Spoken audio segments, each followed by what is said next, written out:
আসসালামু আলাইকুম সুপ্রিয় দর্শক, স্বাগত জানাচ্ছি আজকে আমার আরেকটি ভিডিওতে। বরাবরের মতোই আমি প্রতিটি ভিডিওতে আলাদা আলাদা করে আমাদের বুকে বিভিন্ন রোগ নিয়ে কথা বলছি এবং আমার এই চ্যানেল এবং আমার ভিডিওতে সাবস্ক্রাইব করলে আপনারা প্রতিটি রোগ নিয়ে বিস্তারিত জানতে পারবেন। আজকে যে রোগটি নিয়ে আলাপ করব তাকে বলা হয় ব্রঙ্কাইটিস এবং এই রোগটি একটি কমন রোগ যেটা বাংলাদেশে অনেক রোগীদেরই দেখা যায়। প্রথমে আসি, এটা কি রোগ বা কি করে। মূলত দেখা যায় কিছু রোগী আসে দীর্ঘদিন ধরে কাশি দিচ্ছে, অনেক কফ বেরোচ্ছে, ওষুধ খেলে সে ভালো থাকে, ওষুধ ছেড়ে দিলে উনি খারাপ হয়ে যায়, অথবা বৃষ্টি বা শীত কিংবা ঠান্ডা লেগে গেলে তার কাশি কফ অনেক বেড়ে যায়, কখনো কখনো কাশি দিতে দিতে রক্ত চলে আসে। এগুলোর ক্ষেত্রে মনে রাখতে হবে শুধু ওষুধই রোগটা পুরোপুরি হয়তো নাও সারতে পারে। তখন আমাদের রোগটা নির্ণয় করে ত্রুটি দেখে সে লাংসটাকেও চিকিৎসা করতে হয়, কখনো কোনো অপারেশন করতে হয়। কেন এর একটি হয়? মূলত এটা হওয়ার কিছু কিছু কারণ রয়েছে, যার মধ্যে একটি আছে জন্মগত ত্রুটি, হতে পারে তার যক্ষা বা নিউমোনিয়া, হতে পারে কোনো একটা ফরেন বডি তার লাংসে আটকে গেছে, অথবা কোনো একটা ইনফেকশন হয়েছে বা হয়েছে সিস্টিক ফাইব্রোসিস নামে কিছু রোগ। এবং এতে কি হয়, লাংসের যে সাধারণ গঠন থাকে সেটা নষ্ট হয়ে যায়, তার লাংসের ভিতরে শ্বাসনালীগুলো মোটা মোটা হয়ে যায়, এতে বেশি বেশি করে কফ বা কফ জাতীয় জিনিস শ্লেষা জমা হয় এবং সেগুলোর মধ্যে ইনফেকশন হয়, পুঁজ তৈরি হয়। এবং এক্ষেত্রে কিছু দীর্ঘ কাশি বা কফের কফ নিয়ে কাছে পরামর্শ নিতে হাজির হয়। নিয়ে আসবে রোগী, আমি আগে বলেছি, রোগী নিয়ে আসবে কফ বা কাশি, পাকা পাকা কফ, এবং এটি মূলত বেড়ে যায় ঠান্ডার সময় বা শীতের সময়, অথবা তার ঠান্ডা লেগে গেলে কিংবা ভোরের দিকে। রোগী এভাবে বলে তার ঘুম থেকে উঠতে তার অনেকগুলো কফ শরীর মুখ থেকে বেরিয়ে আসে এবং এগুলো রং প্রায় হয় হলুদ বর্ণের বা সবুজ বর্ণের। এছাড়াও তার কাশি থাকবে, শ্বাসকষ্ট হবে, বুকে ব্যথা।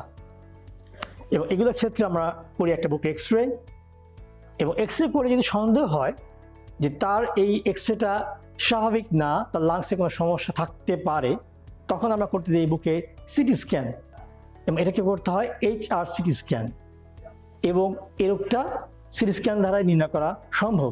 পাশাপাশি আমরা অনেক সময় করতে চাই ব্রঙ্কোস্কোপি, এবং অবশ্যই যে কফটা বেরিয়ে যাবে বা বেরোচ্ছে সেটা আমরা টেস্ট করে দেখি তাতে কি জীবাণু আছে এবং সেই জীবাণু অনুযায়ী কি ওষুধ তাকে দেয়া যায়।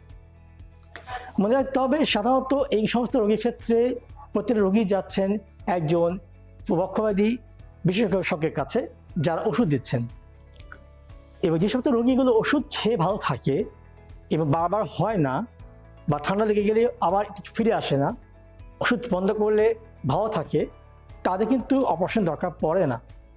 কিন্তু যে সমস্ত রোগীগুলো দেখা যায় ওষুধ বন্ধ করলে তা এটা বারবার ফিরে আসছে বা সামান্য ঠান্ডাতে বেড়ে যাচ্ছে, অথবা তার এক্সরেতে দেখা যাচ্ছে রোগটা ধীরে ধীরে ছড়িয়ে পড়ছে, এই ক্ষেত্রে শুধু ওষুধে তখন রোগটা ভালো হয় না, তখন এটিকে করতে হয় অপারেশন, এবং অপারেশন করে নষ্ট হয়ে যাওয়া সেই অংশটাকে আমরা কেটে ফেলি। মনে রাখতে হবে এটা কেটে ফেলা তখনই চিন্তা করি যখন ওষুধ দিয়ে রোগীকে অনেকটা আমরা ভালো অবস্থায় নিয়ে আসি, যখন রোগী বলে আমার কফ ছিল, ওষুধ খেয়ে কমে গেছে, আমি ভালো আছি, তখনই তাকে ওই অবস্থাকে অপারেশন করে খারাপ অংশটাকে ফেলে দিতে হয়।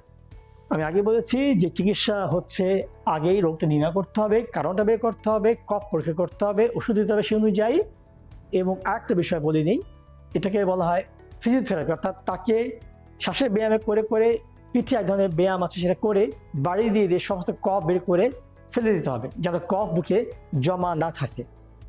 এবং এগুলো করে তার লাংসটাকে ড্রাই করা বা শুষ্ক করে নিয়েই আমরা অপারেশনের জন্য প্রস্তুত করতে পারি।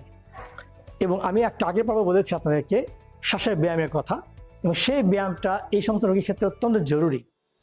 আমরা রোগীদেরকে বলে দিই অপারেশন করার আগেই তাকে শ্বাসের ব্যায়ামের যন্ত্র নিয়ে প্রতিদিন 100 থেকে 150 বার ব্যায়াম করে বল সব ধরে রাখতে হবে।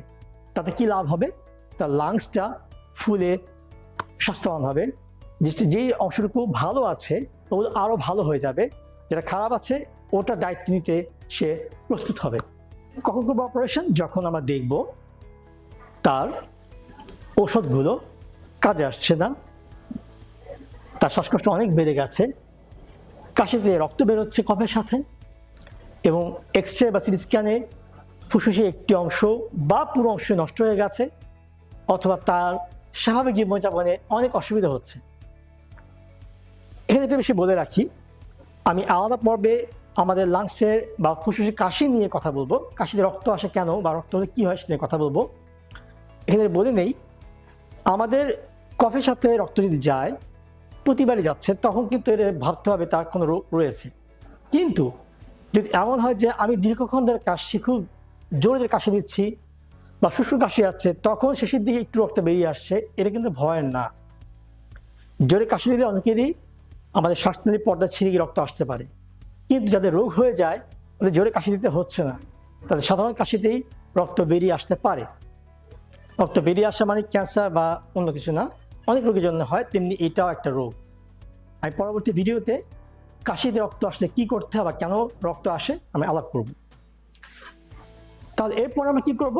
আমরা ওই লাংস অংশটাকে কেটে ফেলবো, যেখানে আমাদের রোগটা আছে, যে যার জীবন জল আছে, এই অংশটাকে আমরা ফেলে দেব, যেন ভালো অংশটুকু ওই খারাপ অংশের দায়িত্ব নিয়ে স্বাভাবিক থাকতে পারে এবং রোগীর খারাপ অংশ থেকে আর পুজ রক্ত বের হবে না। ক্ষেত্র বিশেষে একটু আগে বলেছি, কখনো কখনো তার পুরো একটা লাংসকে ফেলে দিতে হয় এবং এটাকে বলা হয় ডিস্ট্রয়েড লাং। আমি এটা নিয়েও পরবর্তী ভিডিওতে আলাপ করব। দর্শক মণ্ডলী, আমি আগে ভিডিওতে বলেছি আপনাদেরকে, শ্বাসের রোগ যেগুলো হয় বা আমাদের বুকে যে সমস্ত রোগ হয়, যখন আমরা অপারেশন করি, রোগীদেরকে অপারেশন করার আগের থেকেই এই ব্যায়ামের যন্ত্রটার ব্যাপারে সতর্ক করে দিই, ব্যায়ামটা করতে আমরা উপদেশ দিই।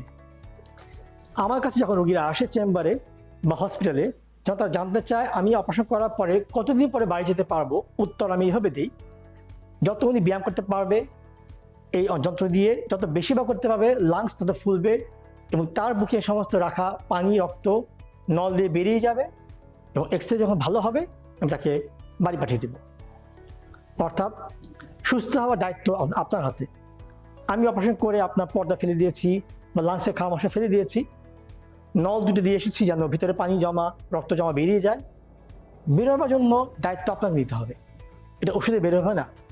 আপনি যত শ্বাস নেবেন, ব্যায়াম করবেন, তত তাড়াতাড়ি এই সমস্ত পানি, রক্ত, বাতাস বেরিয়ে যাবে এবং আপনার নল খুলে দিয়ে আপনাকে আমি বাড়ি পাঠাতে পারবো। দর্শক বন্ধু, এটা ছিল আজকে আমার ভিডিওতে আপনাদের প্রতি উপদেশ এবং পরামর্শ। আশা করছি আপনারা উপকৃত হবেন। পরবর্তী ভিডিওতে আমি অন্যান্য রোগ নিয়েও আলাপ করব। সবাইকে ধন্যবাদ।